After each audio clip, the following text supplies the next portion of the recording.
பர்திமேயு சுவிசேஷ ஊழியங்கள் வழங்கும் நற்செய்தி நேரம். தேவ செய்தி பாஸ்டர் ஆர். அகஸ்டின். இந்த நாளில் உங்களோடு பேசி வருகிறேன். எரேமியா 29:11 அடிப்படையாய் வைத்து பேசி வருகிறேன். ஏன்னா இன்னைக்கு எல்லா மனிதனுக்கும் ஒரு எதிர்பார்ப்பு இருக்கு. யாருமே இல்லைன்னு சொல்லிட முடியாது. நோயில் இருக்கிறவங்களுக்கு சுகத்தை எதிர்பார்க்கிறோம். திருமணம் ஆனவங்க குழந்தை எதிர்பார்க்கிறோம். குழந்தை வச்சுருக்கிறவங்க நல்ல பள்ளிக்கூடத்தை எதிர்பார்க்குறோம். ஏன்னா ஜூன் வரப்போகுது. என் பிள்ளைக்கு ஒரு நல்ல பள்ளிக்கூடத்தில் இடம் கிடைக்கணும் எதிர்பார்க்குறோம். எனக்கு கண்பாருளே, படித்து முடித்தவங்க இந்த கல்வியாண்டியாவது எனக்கு ஒரு வேலை கிடைச்சிடாதா? இதெல்லாம் விட வயது முதிர்ந்தவங்க எதிர்பார்க்கிறதுன்னு தெரியுமா? நான் யாருக்கும் பாரமாக இருந்துடக்கூடாது கடைசி காலத்தில் கூட. எனக்கு அன்பானவர்களே, நாம் எதிர்பார்க்கிறத ஆண்டவர் தருவாரா? நிச்சயமாக தருவார். ஆனால் என்ன செய்யணும்? உங்கள் முழு இருதயத்தோட அவரை தேடணும். உங்கள் கையில் இருக்கிற வேதாகமத்தை தயவு செய்து தேடி எடுக்க, உங்கள் பைபிளை முதல்ல எடுங்க. எடுத்து யோவான் எழுதின சுவிசேஷம் 5வது அதிகாரம் 13வது வசனத்தை உங்கள் கையில் எடுத்துக்கிறீங்களா? அப்படி எல்லாரும் தேடி எடுக்கிற வரைக்கும் பாடுவோமா? குயவனே குயவனே படைப்பின் காரணனே, களிமண்ணான இல்லையுமே கண்ணோக்கி பார்த்திடுமே. குயவனே குயவனே படைப்பின் காரணனே, களிமண்ணான இல்லையுமே கண்ணோக்கி பார்த்திடுமே.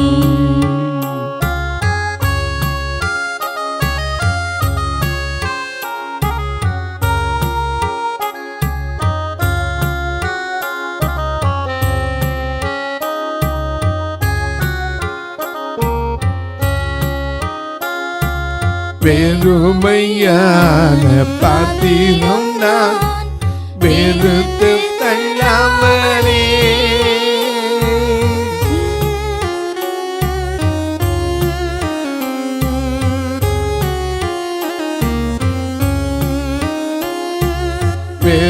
வெறுமையான பாத்திரம் நான் வெறுத்து தள்ளாமலே, நிரம்பி வழியும் பாத்திரமாய் விளங்கச் செய்திடுமே. பெருமையான பாத்திரம் நான் வெறுத்து தள்ளாமலே, நிரம்பி வழியும் பாத்திரமாய் விளங்கச் செய்திடுமே. வேதத்தில் காணும் பாத்திரமெல்லாம் இயேசுவை போற்றிடுமே. என்னையும் அவ்வேத பாத்திரமாய் அலைந்து கொள்ளுமே. வேதத்தில் காணும் பாத்திரம் எல்லாம் இயேசுவை போற்றிடுதே. என்னையும் அவ்வேத பாத்திரமாய் அலைந்து கொள்ளுமே.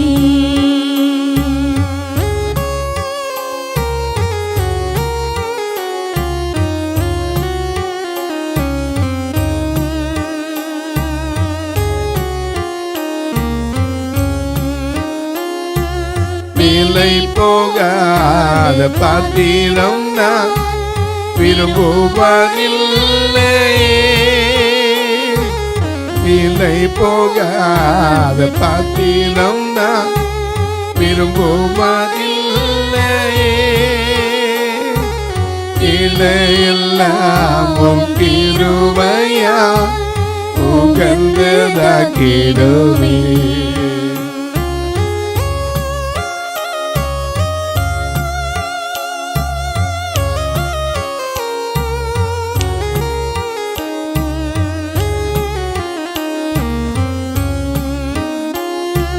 விலை போகாத பாத்திரம் நான் விரும்புவனில்லையே. எல்லாம் உம் கிருபையா உகந்ததாக்கிடுமே. தடைகள் யாவும் நீக்கியம்மை தம்மை போல் மாற்றிடுமே.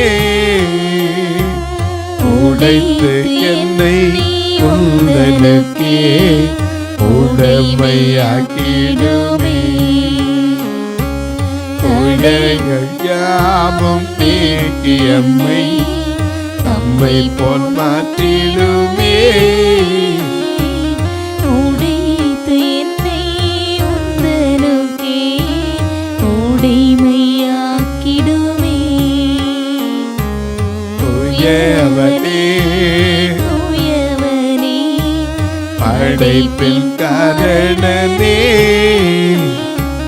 களிமண்ணான என்னையுமே கண்ணோக்கி பார்த்திடுமே. எல்லாம் எடுத்திருப்பீங்க. இங்கே வாசிக்க சொல்லட்டுமா? யோவான் 5:13. சொஸ்தமாக்கப்பட்டவன் அவர் இன்னார் என்று அறியவில்லை. ஏன்னா அவன் எதிர்பார்த்திருந்தது என்ன தெரியுமா? தேவதூதன் வந்து கலக்கும் போது இறங்கினா சுகமாயிரும். ஏன்னா இந்த யோவான் எழுதும்போது 5ஆம் அதிகாரத்தில் எழுதுகிறார், பெதஸ்தா என்கிற ஒரு குளம் இருந்துச்சு.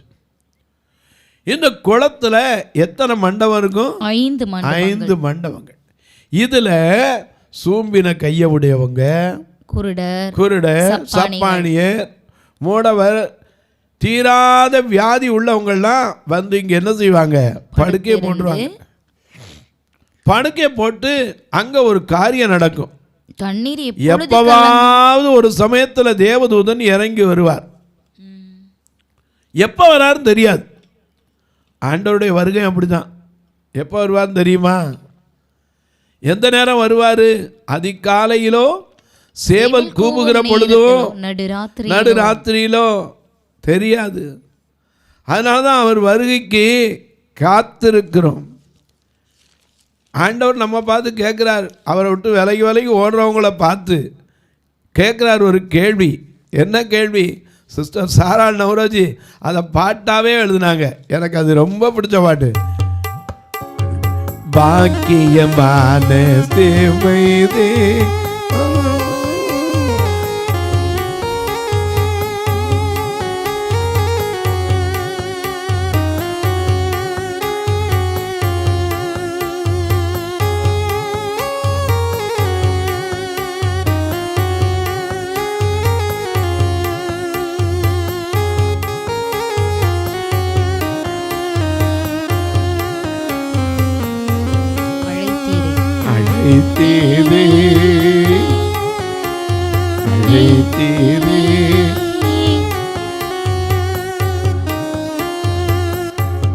பாக்கியமான சேவை அழைத்தீர். என்னதான் தேங்கு நான் இழைத்தேன். அழகா அந்த அம்மா பாடினாங்க. எனக்கு அதை எப்போ அந்த பாட்டை கேட்பேன். என்னதான் தேங்கு நான் இழைத்தேன், என்னை விட்டோடிட எல்கமே. என்னதான் தேங்கு நான் இழைத்தேன், என்னை விட்டோடிட எல்கமே.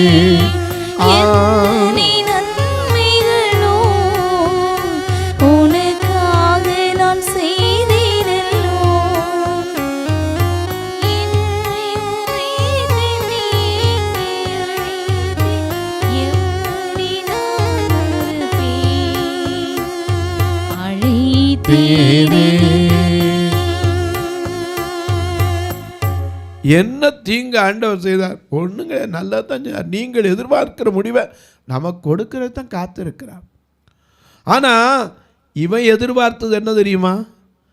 இயேசு வருவார், எனக்கு சுகம் கொடுப்பார். அவன் நினச்சி கூட பார்க்கல. இன்றைக்கும் தொலைக்காட்சி முன்னாடி நீங்கள் நினச்சே பார்த்துருக்க மாட்டீங்க, உங்களுக்கு சுகத்தை கர்த்தர் கொடுப்பார். ஏன்னா அவர் நன்றி அறியாதவர்களுக்கும் துரோகிகளுக்கும் நன்மை செய்கிற தேவன். நன்றியே இல்லாதவனு கூட உண்மை செய்வார்.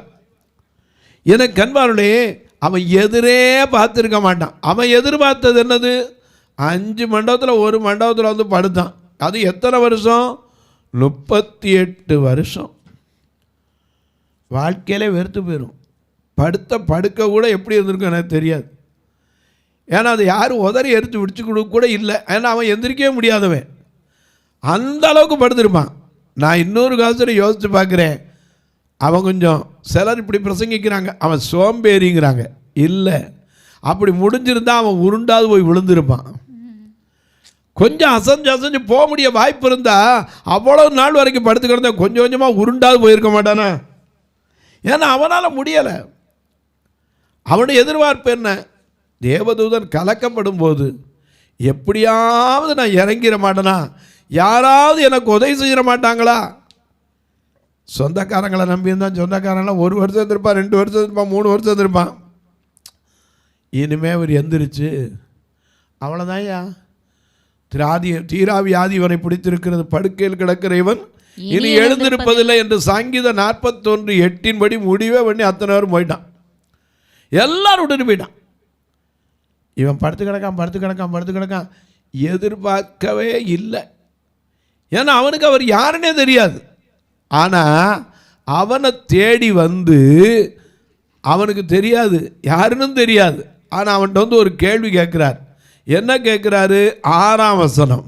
படுத்திருந்த அவனை இயேசு கண்டு அவன் வெகு காலமாய் வியாதிஸ்தன் என்று அறிந்து. இன்னைக்கு தொலைக்காட்சி முன்னால பல ஆண்டுகளாய் நீங்கள் பாதிக்கப்பட்டிருந்தாலும் கர்த்தர் இன்னைக்கு நீங்க எதிர்பார்க்கிறது ஒரு சுகத்தைங்கிறது அவருக்கு தெரியும். ஆமென்.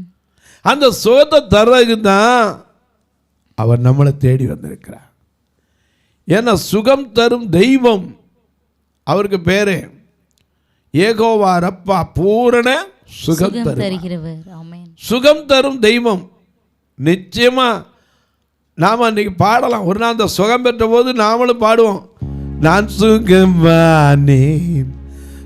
சுகமானேன் புண்ணியரின் காயங்களா. ஐயா, அவருடைய தழும்புகளால் குணமாகிறோன்னு வேதம் சொல்லுது.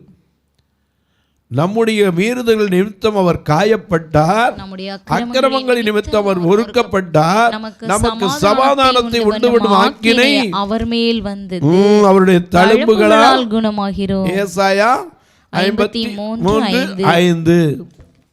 அவருடைய தழும்புகளால் குணமாகிறோம். இவனுக்கு கலக்குனா தான் சுகம். ஏன்னா அன்னைக்கு இருந்து அதுதான். படுத்து கிடப்பாங்க, எத்தனை வருஷம் ஆனாலும் சரி, எப்போவாவது நடக்கும். அது என்னைக்கு? 3 மாதத்துக்கு ஒரு முறைனா பரவாயில்ல, மாதம் ஒரு முறைனா பரவாயில்ல, வருஷத்துக்கு 2 தடவைனா பரவாயில்ல, எப்போனே தெரியாது. ஆண்டவருடைய வருகை எப்படி தான் இருக்கும். நம்ம தான் ஆயத்தமாக இருக்கணும். எப்போ வருவார், எந்த நேரம் வருவார் தெரியாது. அங்கே இருந்து அத்தனை பேரும் அவங்களுடைய கண்ணு ஊனா எதில் தான் இருக்கும்? குளத்து மேலே தான் இருக்கும். ஏதாவது வந்து கலங்குதா? தேவதூதன் திடீர்னு வந்து வானத்துலேருந்து இறங்குவான், அந்த குளத்தை கலக்குவான். அதில் யார் முதல்ல? அப்போது ஒரு தடவை தேவதூதன் வந்தால் எத்தனை பேர் தான் சுகம் கிடைக்கும்? ஒருத்தனுக்கு தான். ஏன்னா யார் முதல்ல இறங்குறாரோ அவனுக்கு எப்பேற்பட்ட வியாதியாக இருந்தாலும் என்ன செய்யும்? தீர்ந்துடும். அப்போ எத்தனை பேர் படுத்திருந்தா வியாதிக்கு கணக்காக இருக்குது? எத்தனை பேர் இருந்தாலும் அங்கே எண்ணிக்கப்படல. 5 மண்டபம், அவ்வளோ பேர் படுத்துருந்துருப்பான். எல்லாரும் சுகம் பெறணும் எதிர்பார்த்து அங்கே வந்துருப்பான். எப்படியாவது சுகம் பெற்ற மாட்டான்.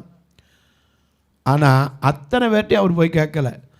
வெகு காலமாய் அவன் படுத்திருக்கிறதை அறிந்து இயேசு அவன்கிட்ட போய் ஒரே ஒரு கேள்வி கேட்கிறார். நீ சொஸ்தமாக வேண்டும் என்று விரும்புகிறாயா? இன்றைக்கு ஆண்டவர் உங்களை அப்படித்தான் கேட்கிறார். நீ சுகமாகணுமா? எப்பேற்பட்ட வியாதியில் இருந்தாலும் சுகத்தை கொடுக்க அவரால் கூடும். ஏன்னா அவர் சுகமளிக்கும் தேவன், தீராத வியாதிகளை தீர்க்கிற தேவன்.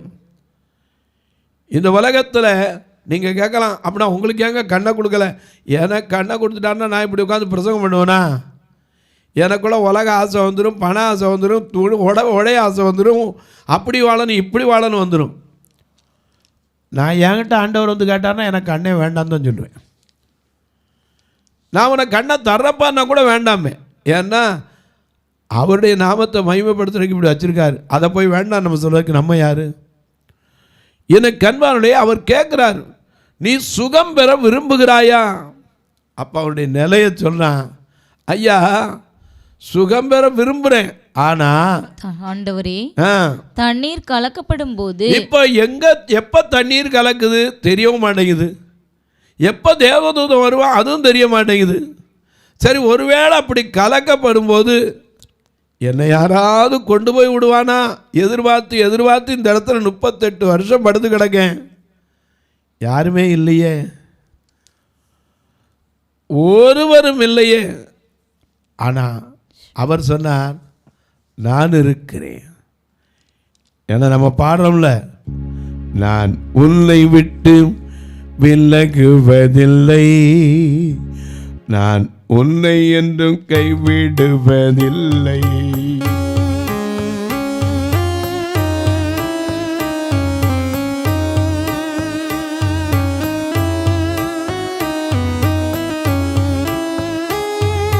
திகையாது கலங்காது மகனே, நான் உன்னுடன் இருக்க பயமே.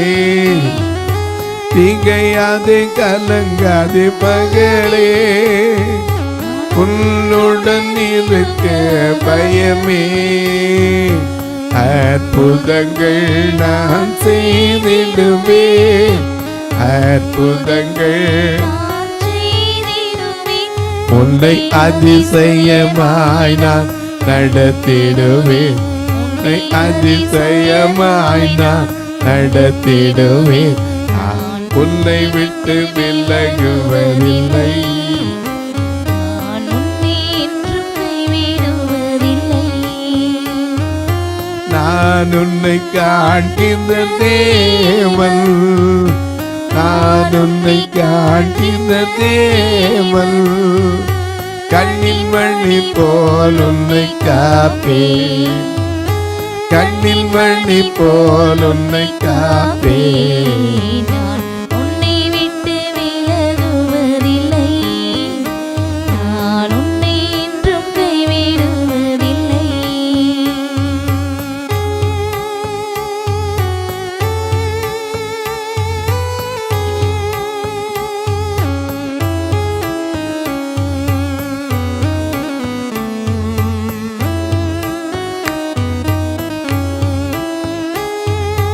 இரண்டு மூன்று பேர் இந்த நாமத்தினால் இரு மனம் ஒருமித்தால் அவர் நடுவில். இரண்டு மூன்று பேர் இந்த நாமத்தினால் இரு மனம் ஒருமித்தால் அவர் நடுவில். இரு பேரில் நமது தேவன், இரு பேரில் நமது தேவன், இரு கரம் பற்றி என்றும் நடத்திடுவேன், இரு கரம் தட்டி என்றும் வாழ்த்திடுவேன். நான் உன்னை விட்டு விலகுவதில்லை, நான் உன்னை என்றும் கைவிடுவதில்லை. ஏன்னா மத்தேயுல சொல்றாரு, 2-3 பேர், 2-3 பேர் என் நாமத்தினாலே எங்கே கூடி அங்க. ஆனா இங்க ஒருத்தன் தான், மற்ற எல்லாரும் எப்பவாவது சோமட்டு கூட யாராவது இருந்திருப்பாங்க, இவன் நிலையை அவர் பார்த்துருப்பார், இவன் எதிர்பார்க்கிற சுகத்தை. ஆனா யாருமே இல்லையே. அந்த இடத்துல போய் கேட்குறா, நீ சுகம் பெற விரும்புகிறாயா? அவன் சொன்னான், ஆமையா சுகம் பெறணும் தான், ஆனா என்னை என்ன குளத்தில் கொண்டு போய் குளத்துல கொண்டு போய் விடுறதுக்கு ஒருத்தருமே இல்லையே. நான் போகிறதற்குள்ளே வேறொருவன் எனக்கு முந்தி இறங்கி விடுகிறான் என்றான். அவர் திக்கற்ற பிள்ளைகளின் தெய்வம். நான் உங்களை திக்கற்றவர்களாக விடேன் என்று யோவான் 14:18 சொன்னவர் ஒருத்தருமே இல்லாத விட்டுருவாரா? இன்னைக்கு கவர்மெண்ட் ஆஃபீஸில் போயிருக்க எத்தனை பேர் யாருமே இல்லாத மறிக்கிற வரைக்கும் கூட இருந்தவங்களும் உண்டு. அதுக்கு ஒரு பேர் வச்சுருவாங்க. ஏன்னா அந்த வார்த்தையை நான் சொல்ல விரும்புகிறதில்ல, அநாத பணம்பாங்க. இந்த உலகத்தில் யாருமே அநாதை கிடையாது. ஏன்னா நமக்கு அடைக்கலம் யார்? அநாதி தேவன் உன் அடைக்கலம், அவர் நித்திய புயங்கள் நமக்கு ஆதாரம், அவர் ஆதாரம். எனக்கு அன்பானவர்களே கேட்குறார், சோமரணுமா? ஆமையா, எனக்கு அந்த ஆசை தான். நெடுநாள் அதை நினச்சி தான் இங்கே வந்து படுத்து கிடக்கேன். அதுக்காகத்தான் எதிர்பார்த்துருக்கேன். எப்போ கலக்குவார் தான் பார்க்குறேன். ஆனாலும் எந்த போக முடியலையே, யாராவது என்னை கூட்டிகிட்டு போட விடுறதுக்கு ஆள் இல்லையே. உடனே இயேசு என்ன சொன்னாரு? இயேசு அவனை நோக்கி எழுந்திரு, உன் படுக்கையை எடுத்துக்கொண்டு நட என்றார். எதுக்கு அத்தனை வருஷம் படுத்திருந்த படுக்கை எதுக்கு ஆகும்? ஒன்றுக்கு ஆகாது. அத்தனை பேர் கண்ணுக்கு முன்னாடி குளத்தை மட்டுமல்ல, கலக்கிற தேவதூதனை மட்டுமல்ல, அதிலும் பெரியவர் இங்கே இருக்கிறார். உலகத்தில் இருக்கிறவரினும் உங்களில் இருக்கிறவர் பெரியவர். அதை காமிக்கிறேன். உடனே அவன் என்ன பண்ணா? வாசிங்க. உன் படுக்கை எடுத்துக்கொண்டு நட என்றார். உடனே அந்த மனுஷன் சொஸ்தமாகி. அங்க இருந்து எத்தனை பேர் எதிர்பார்த்திருப்பான்? என்ன நீ குளம் கலக்குனாங்களா? குளம் கலக்குனாங்களா? இல்லையே, அப்படிலாம் ஒன்றும் நடக்கலையே. தேவதூதன் வந்தாரா? ஏன் நாங்களாம் அப்போதே இருந்து ராத்திரி பகலும் முழிச்சு கிடக்கோம்ப்பா, தன்னறியாமல் தூங்கிட்டனோ அப்படின்னு இருப்பான் சிலர். அப்போ எப்படி இந்த அவர் நடந்து போகிறாரு? எத்தனை வருஷம் படுத்துக்கிட்டாரு? எப்போ எனக்கு தெரியாது, நான் வந்திருந்து இங்கே தான் படுத்திருக்காரு. அவனை எதிர்த்து நடந்து போகிறாரு. அதனால தான் எதிராரு, நீ எழுந்து உன் படுக்கை எடுத்துக்கொண்டு நடந்து நட. உடனே அந்த மனுஷன் சொஸ்தமாகி தன் படுக்கை எடுத்துக்கொண்டு நடந்து போனான். அந்த நாள் ஓய்வு நாளாய் இருந்தது. ஏன்னா ஓய்வு நாளுக்கும் அவர் ஆண்டவர். எனக்கு அன்பானுடைய ஓய்வு நாளில் தான் அநேக அற்புதங்களை ஆண்டவர் செய்தார். இன்னைக்கு ஞாயிற்றுக்கிழமையில் அற்புதங்கள் நடக்கிற நாள், அதை விட்டுறக்கூடாது நம்ம. ஏன்னா கூனியை நிமித்தது எந்த நாள்? ஓய்வு நாளில் தான். எனக்கு அன்பானுடைய ஓய்வு நாளாக இருந்தது அடுத்த நாள். அதனால எல்லாரும் அவரை பார்த்து, மற்ற 6 நாள் இருக்குது, அதில் செஞ்சுக்கோ, என்ன செய்யக்கூடாது அப்படிங்கிற நாள். ஒரு நாள் அவன் சுகம் பெற்றவன். 12ஆம் வசனத்தை பாருங்க. 5 அதற்கு அவர்கள் உன் படுக்கையை எடுத்துக்கொண்டு நடவென்று உடனே சொன்ன மனுஷன் யார் என்று அவனிடத்தில் கேட்டாங்க. ஏன்னா அவன் சொன்னா, ஒருவர் வந்தார், என்னை பார்த்து கேட்டாரு, சுகம் பெறணுமான்னாரு. அதுக்கு தானேயா எதிர்பார்த்துருக்கேன், இத்தனை வருஷமா காத்து கிடக்கிறது, வேற எதுக்கு? சுகம் பெற்று போயிடுவோன்னு நம்பிக்கையில் தான் உட்காந்துருக்கேன். ஆமாம், ஒருத்தர் வந்தார், அவர் என்கிட்ட என்ன சொன்னார்? படுக்கை எடுத்துக்கொண்டு நட என்று சொன்னார். அவன் எங்கே அப்படின்னார். அவன் என்ன சொன்னான்? 12ஆம் வசனத்தை திரும்ப வாசிங்க. அதற்கு அவர்கள் உன் படுக்கையை எடுத்துக்கொண்டு நடவென்று உன்னுடனே சொன்ன மனுஷன் யார் என்று அவனிடத்தில் கேட்டார்கள். சொஸ்தமாக்கப்பட்டவன் அவர் இன்னார் என்று அறியவில்லை. இன்னைக்கு நீங்க இயேசுவை ஏற்றுக்கொண்டாதான் சுகம் இல்லைங்க, விசுவாசித்தாலே சுகம். இயேசு எடுத்து எல்லாம் நான் ஞானஸ்தானம் பெற்றதான் எனக்கு கிடைக்குமா? இல்லைங்க, ஒன்றுமில்லை. இயேசு தெய்வம் என்று நீ உன் இருதயத்தில் ஏற்றுக்கொண்டா போதும். அவர் நிச்சயமாக சொன்ன, நீங்கள் எதிர்பார்க்கிற முடிவை உங்களுக்கு கொடுப்பார். தொலைக்காட்சியில் பார்க்கிற என் அன்பு மக்களே, இந்த நிகழ்ச்சியை நாள்தோறும் பார்க்குறீங்க, கேட்குறீங்க, பரவசம் அடைகிறீங்க, நல்லது. ஆனால் ஒரு வார்த்தை ஜெபம் பண்ணுறீங்களா? இது தடையில்லாமல் வர்றதுக்கு பொருளாதார தேவை சந்திக்கப்படணும். ஒரு நாள் ஒலிபரப்பான 4000 ரூபா, அதுக்கு ரெக்கார்டிங் தனியாக இருக்குது, 5000 ரூபா வந்துடும். அது மட்டும் இல்லை, எனக்கு அன்பானவர்களே, எங்கள் சபையில் 2 சபை வச்சுருக்கோம்.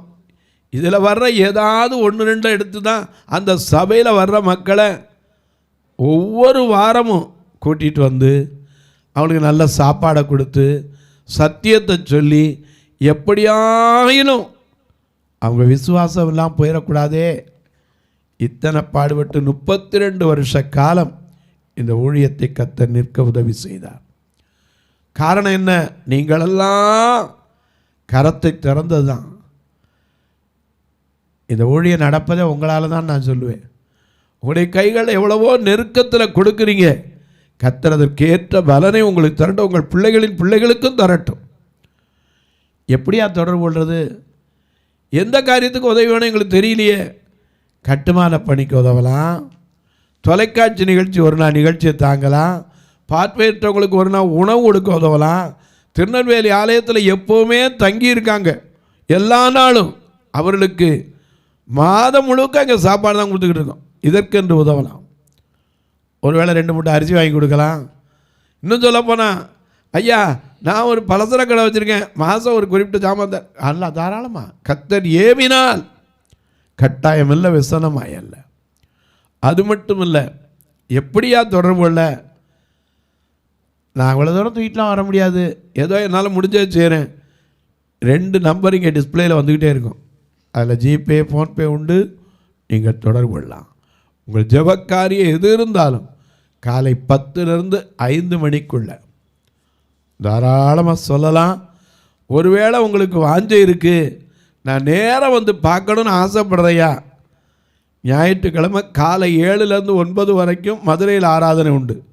11 மணிலேருந்து 1 மணி வரைக்கும் திருநெல்வேலியில் ஆராதனை உண்டு. நீங்கள் வரலாம், வந்து பார்க்கலாம். ஆனால் ஃபோன் பண்ணிவிட்டு வாங்க. ஏன் தெரியுமா? நீங்கள் இடம் தெரியாமல் அலையாமல் இருக்க, நாங்களே உங்களை கூட்டிகிட்டு வரதுக்கு ஏற்பாடு பண்ணுவோம். ரயில்வேலையோ பஸ் ஸ்டாண்ட்லேயோ வந்து உங்களை கூட்டிகிட்டு வந்து ஆராதனை முடிஞ்சோட திருப்பி அதே இடத்துல உங்களை விட்டுருவோம். நீங்கள் வந்து பார்க்க வரலாம். உங்கள் ஜெபக்காரி எது இருந்தாலும் சொல்லலாம். இப்போ உங்களுக்காக ஜெபிக்கட்டுமா? நல்ல பிதாவே, நன்றியோடு துதிக்கிறோம் சுவாமி. இந்த நல்ல நாளில் நீங்கள் எதிர்பார்த்திருக்கும் முடிவை உங்களுக்கு கொடுக்கும்படிக்கு நான் உங்கள் பேரில் நினைத்திருக்கிற நினைவுகளை அறிவேன் என்று சொன்னீரேன்.